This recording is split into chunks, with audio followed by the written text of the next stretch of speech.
بسم اللہ الرحمن الرحیم۔ السلام علیکم ورحمۃ اللہ وبرکاتہ۔ پیارے دوستو، نیکسٹ اسلامی کی دلچسپ ویڈیو میں خوش آمدید۔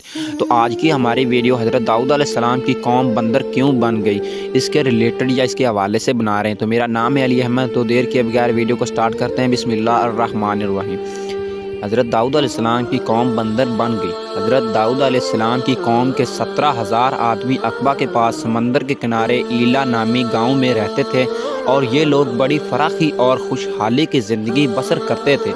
اللہ تعالیٰ نے ان لوگوں کا اس طرح امتحان لیا کہ ہفتہ کے دن مچھلی کا شکار ان لوگوں پر حرام فرما دیا، اور ہفتے کے باقی دنوں میں شکار حلال فرما دیا، مگر اس طرح ان لوگوں کو آزمائش میں مبتلا فرما دیا کہ سنچیر کے دن بے شمار مچھلیاں آتی تھیں اور دوسرے دنوں میں نہیں آتی تھیں۔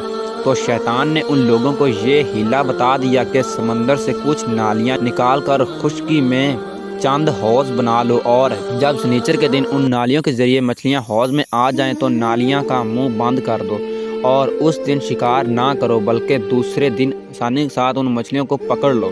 ان لوگوں کو یہ شیطانی ہیلا بازی پسند آ گئی، اور ان لوگوں نے یہ نہیں سوچا کہ جب مچھلیاں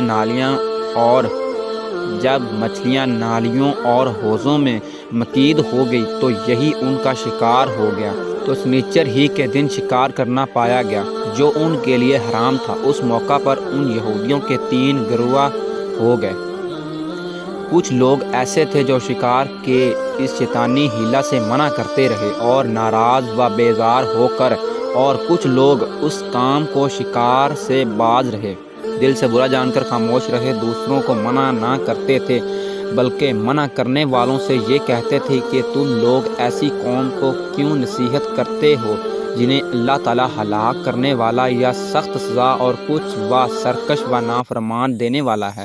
کچھ لوگ تھے جنہوں نے حکم خداوندی کی علانیہ مخالفت کی اور شیطان کی ہیلا بازی کو مان کر سنیچر کے دن شکار کر لیا اور ان مچھلیوں کو کھایا اور بیچا بھی۔ جب نافرمانوں نے منع کرنے کے باوجود شکار کر لیا تو منع کرنے والی جماعت نے کہا کہ اب ہم ان معصیت کاروں سے کوئی میل ملاپ نہ رکھیں گے۔ چنانچہ ان لوگوں نے گاؤں کو تقسیم کر کے درمیان میں ایک دیوار بنا ڈالی اور آمد و رفت کا ایک الگ دروازہ بھی بنا لیا۔ حضرت داؤد علیہ السلام نے غضبناک ہو کر شکار کرنے والوں پر لعنت فرما دی۔ اس کا اثر یہ ہوا کہ ایک دن خطا کاروں میں سے کوئی باہر نہیں نکلا تو انہیں دیکھنے کے لیے کچھ لوگ دیوار پر چڑھ گئے، تو کیا دیکھا کہ وہ سب بندروں کی صورت میں مسخ ہو گئے ہیں۔ اب لوگ ان مجرموں کا دروازہ کھول کر اندر داخل ہوئے تو وہ بندر اپنے رشتہ داروں کو پہچانتے تھے اور ان کے پاس ان کے کپڑوں کو سونگھتے تھے اور زار و زار روتے تھے، مگر لوگ ان بندروں کو نہیں پہچانتے تھے۔